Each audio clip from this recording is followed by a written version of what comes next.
जैसे घर में आपने देखा होगा ना कि कभी पत्नी या पति घर में रूठ जाएगा तो वो बताएगा नहीं किसी को कि जी मैं रूठ के आऊं। उससे पूछा जाएगा खाना खाओगे? नहीं, मन नहीं कर रहा है। चाय पियोगे? अरे नहीं, मन नहीं कर रहा है। बाहर चलोगे? नहीं, मन नहीं कर रहा है। तो समझदार आदमी समझ जाता है कि मामला कुछ और गड़बड़ है। वैसा ही लगभग लगभग काम कर रही है नीतीश कुमार जी की सरकार। बिहार स्टेट निकालोगे? नहीं यार, अभी नहीं निकालेंगे, 5.0 से पहले निकालेंगे। अरे निकाल दो, नहीं निकालेंगे। फिर बच्चे आंदोलन करेंगे। अच्छा ठीक है, चलो निकाल देते हैं। टीआरई 4.0 निकाल दिया, एग्जाम डेट बता दी।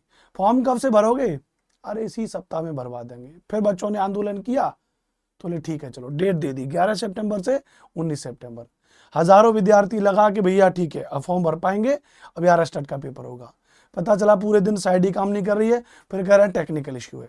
और फिर एक ये नोटिस निकाल दिया आपके सामने कि बिहार विद्यालय परीक्षा समिति माध्यमिक शिक्षक पात्रता परीक्षा एस्टेट 2025 के आयोजन के संबंध में एक आवश्यक सूचना है।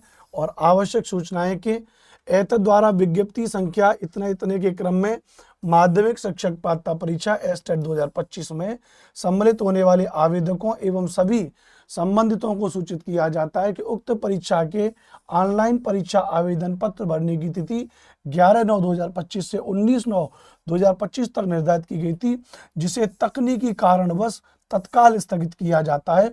उक्त परीक्षा के ऑनलाइन आवेदन पत्र भरने की सूचना अलग से शीघ्र ही दी जाएगी। किसके कारण बंद कर दिया भैया? तकनीकी समस्याओं के कारण बंद कर दिया। अब इनको ये बताइए भैया, ऐसी कौन सी तकनीकी समस्या थी जिसके कारण आपको ये करना पड़ा? एक्चुअली में ये मजाक नहीं, मैं आपको बता दूं, बिहार एस्टेट के फॉर्म भरने में अब क्या हो जाएगी, थोड़ी सी देरी हो जाएगी। अब थोड़ी सी देरी हो जाएगी। आज जिस दिन मैं वीडियो बना रहा हूं, आज 13 तारीख है, 13 सितंबर है। अगले 8-10 दिन के बाद क्या हो जाएगा? मैक्स टू मैक्स अगले 8-10 दिन के बाद लग जाएगी आचार संहिता। चुनाव है तो आचार संहिता लग जाएगी। अब इस बीच में अगर डेट अनाउंस कर दी तो मामला गड़बड़ हो जाएगी। पूरा मिला जुला प्रोपगेंडा है सरकार का। आचार संहिता लग जाएगी, उसके बाद अच्छा अभी तक क्या नहीं बताया। अभी तक आप देखो तो बीपीएससी टीआरई 4.0 का भी नोटिफिकेशन रिलीज नहीं किए। उसका भी क्या नहीं किया भैया?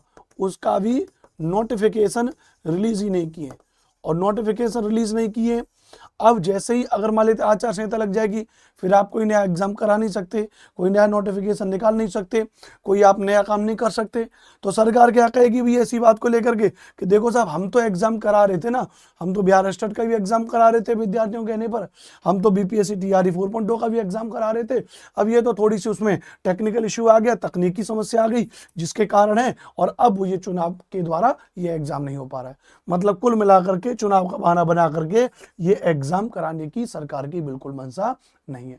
आप देखो शुरुआत से वो तो इतना, हम सब ऑनलाइन में जो यूट्यूबर हैं, टीचर हैं, वो इतना दबाव बनाते हैं ऑनलाइन के माध्यम से, ऑफलाइन में बच्चों ने जो प्रोटेस्ट किया उसके माध्यम से, तब ये काम हो पा रहा है। वरना देखो सरकार को कर क्या रही है। बीपीएससी टीआरई 4.0 बोला, 1.25 लाख के बारे में बोला गया, 1.25 लाख पोस्ट निकालेंगे। कितनी निकाल दी? 27,000 निकाल दी, क्योंकि उनको पता है इस बात में क्या होगा, विवाद होगा भैया। फिर उन्होंने बिहार स्टेट को पहले मना कर दिया, उनको पता है कि बिहार स्टेट मना करेंगे तो विवाद होगा। फिर उन्होंने क्या कर दिया, बिहार स्टेट को निकाल दिया। फिर क्या कर दी, विवाद हुआ, फिर उसकी डेट निकाल दी। फिर क्या कर दिया, अब तकनीकी कारणवश फिर से क्या होगा, विवाद होगा। तो ये सब मिलाजुला प्रोपेगेंडा है। और मुझे लगता है कि शिक्षा मंत्री सुनील कुमार जी और मुख्यमंत्री नीतीश कुमार इसके प्रति जिम्मेदार हैं। उन्हें इस बात की देखना चाहिए कि ये कोई मामूली तकनीकी कारणवश नहीं है। आप लाखों बच्चों के भविष्य के साथ में खेल रहे हो, और यह करने का अधिकार बिल्कुल भी मुख्यमंत्री या शिक्षा मंत्री के पास नहीं है।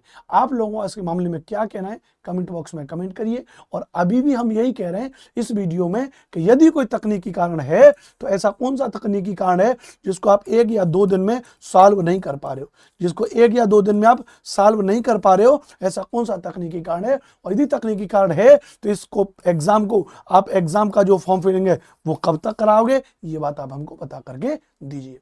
आपके विचार क्या हैं, वीडियो के कमेंट बॉक्स में जरूर लिखें। मेरा नाम अनुपम भारद्वाज है। आप हमारे इस चैनल अनुपम सर एसएसटी को सब्सक्राइब जरूर करें, ताकि महत्वपूर्ण जानकारी मैं आपके साथ में साझा करता रहता हूं। जय हिंद, वंदे मातरम।